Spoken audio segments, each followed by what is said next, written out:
Pernille Larsen i front med 30-43 efter de første 50 meter.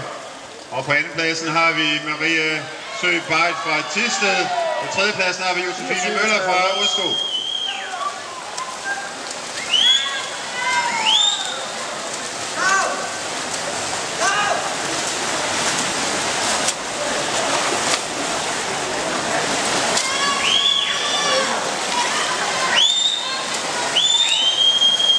Det er stadigvæk Pernille Larsen fra Westland, der er klart i spidsen her på 1.02.52 og 600 meter. Og nu er det Josefine Møller Jeppesen, der har lagt sig på andenpladsen med 1.08, efterfulgt af Marie Beit på 1.09. En meget spændende kamp om anden-tredjepladsen her. 85. Det er stadigvæk Pernille Larsen, der fører klart. Men tredjepladsen og andenpladsen bliver der rigtig, rigtig meget kamp om her. Mellem Maria og Josefine. Pernille vælger først.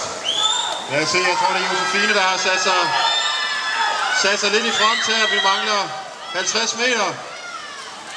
Det er Marie, der er meget, meget tæt forfulgt af Josefine.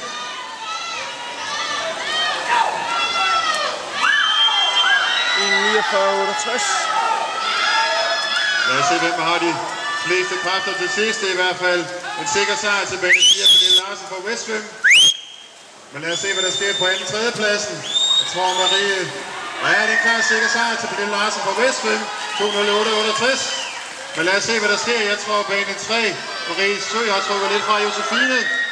Ja, det bliver en anden plads til bane 3. Marie Sø.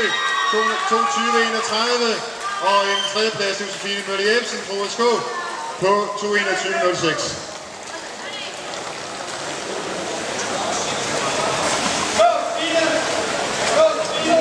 Pigerne må gerne gå op i vandet, og løbet er godkendt. Vi er klar til B-finalen i 200 meter rygsvømning damer. Det er på banen.